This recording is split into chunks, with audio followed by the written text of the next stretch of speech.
Hi, this is John Rowell for the Rowell Report. Today is Wednesday, January 14th, 2026. And from the Kiev Independent, we have this report that President Zelenskyy of Ukraine has declared a state of emergency in Ukraine's energy sector as this energy crisis worsens. So this is one of the byproducts of the Russian effort to starve the Ukraine military of the electrical power it needs to move trains, and on those trains to move soldiers, weapons, all sorts of military equipment, also to shut down factories that are building drones and missiles and all sorts of stuff. So unfortunately, this is a terrible byproduct of this effort by Russia to shut down the Ukrainian war effort. And so here we have evidence of that from the Facebook account of the New Voice of Ukraine. Here we see an image of one of the thermal power plants that was hit by Russian drones and missiles. The thermal power plants 4, 5, and 6 have been repeatedly hit. 5 and 6 seem to be offline.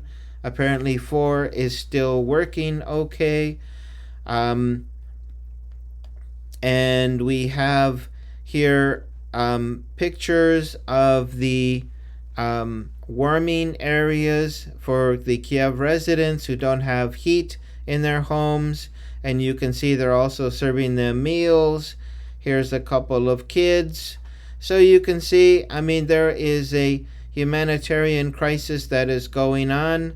They say the energy system is not broken, but operates, to a minimal capacity. So the Russians attack, the power goes, the Ukrainians repair, the people return to their normal lives, and then Russia attacks again. And of course, one has to accept that this is a byproduct of the war. This isn't Russia trying to kill civilians or to harm civilians, but it's a natural byproduct of trying to stop their war effort. So we have a picture here of these energy generators that have been brought in. Dalga Kirin. I don't know if that is Ukrainian or Scandinavian or German or whatever. But anyway, so they are restoring some power. This is powering an apartment building. You can think of all the apartment buildings there are and how many of these semis they would need. So basically, they're in a real tough situation, and these power generators can only work for so long. I would imagine they use diesel or something. So as long as they have diesel, it can keep working. But this doesn't return them to the normal life. Then we have here an article from, again, the Kiev Independent. Every day we feel more hate towards Russia.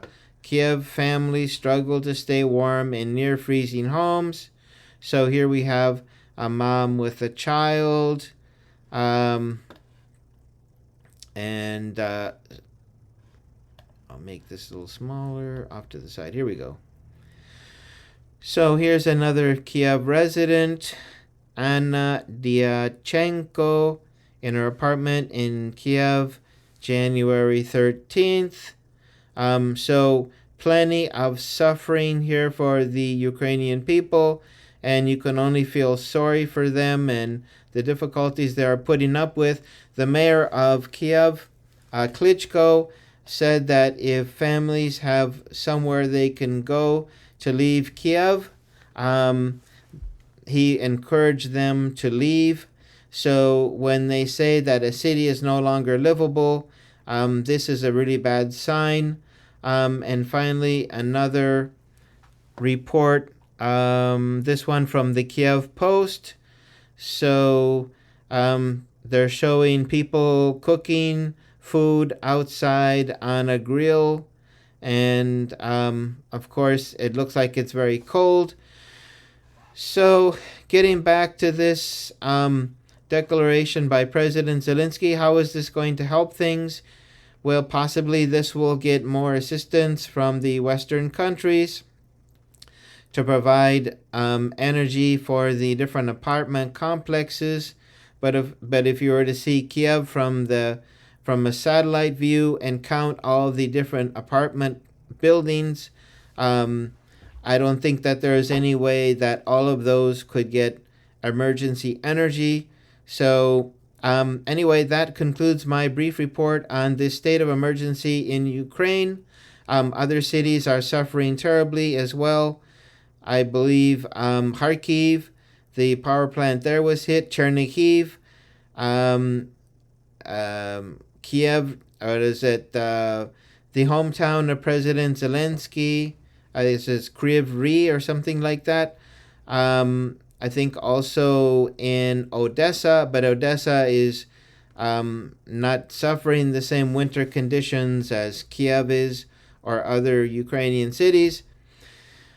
So anyway, the possibility is that the politicians negotiate and come up with an agreement, but I don't see them agreeing anytime soon.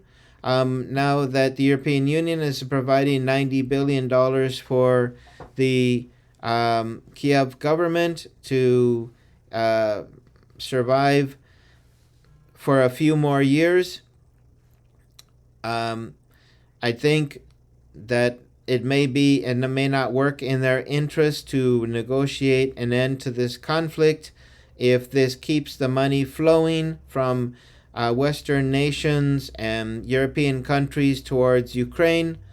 So what is the motivation of the political leaders in Ukraine to try to negotiate a settlement? Anyway, so as this winter continues to be cold and Russia continues to attack, the difficulties will increase and not decrease for the Ukrainian people, and that is very sad, but this is the reality of war. It takes two to tango, and there were possible ends to the conflict on the table, both in Minsk and in Istanbul, and in those agreements, the Ukrainian government did not accept them.